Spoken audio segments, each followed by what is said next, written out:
ভোলাহাটে ঝগড়া থামাতে গিয়ে ভাতিজার হাতে খুন হলো চাচা। ঝগড়া চলছিল বাবা ছেলের মধ্যে। এ সময় ঝগড়া থামাতে আসেন চাচা, তখন ভাতিজা ক্ষিপ্ত হয়ে ওঠেন চাচার ওপর। এক পর্যায়ে ছুরি দিয়ে চাচার পেটে আঘাত করেন ভাতিজা।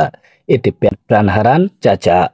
বৃহস্পতিবার 26 সেপ্টেম্বর রাত 11:30টার দিকে চাঁপাইনবাবগঞ্জের ভোলাহাট উপজেলায় সদর ইউনিয়নের ঝাউবনা গ্রামে এই ঘটনা ঘটে।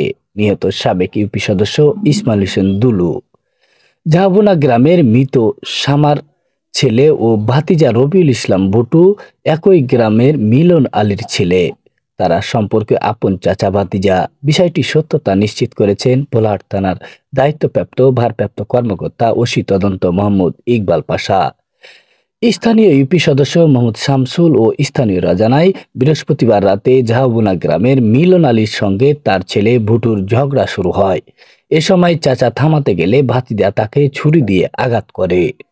এতে গুরুতর আহত হন তিনি। পরে পরিবারের লোকজন ইসমাইল হোসেন দুলুকে দ্রুত ভোলাহাট উপজেলা স্বাস্থ্য কমপ্লেক্সে নিয়ে গেলে কর্তব্যরত চিকিৎসক দেলওয়ার হোসেন মৃত্যু ঘোষণা করেন। ভোলাহাট থানার দায়িত্বপ্রাপ্ত ভারপ্রাপ্ত কর্মকর্তা ওসি তদন্ত মোহাম্মদ ইকবাল পাশা জানান, গতরাতে মিলন আলী ও রবিউল ইসলাম মিঠু অর্থাৎ বাপ ছেলের মাঝে কথা কাটাকাটি শুরু হয়। এই সময় ভুটুর চাচা দুলু তাদের থামাতে গেলে ভুটু তাকে ছুরি আঘাত করে। পরে স্থানীয় হাসপাতালে নিয়ে আসলে দায়িত্বরত চিকিৎসক তাকে মৃত ঘোষণা করেন। রবিউল ইসলাম ভুটুকে পুলিশ হেফাজতে নেওয়া হয়েছে এবং লাশ ময়নাতদন্তের জন্য পাঠানো হয়েছে। এছাড়াও আইনি বিষয় প্রক্রিয়াধীন রয়েছে। মোহাম্মদ জামিল হোসেন, বরেন্দ্র নিউজ।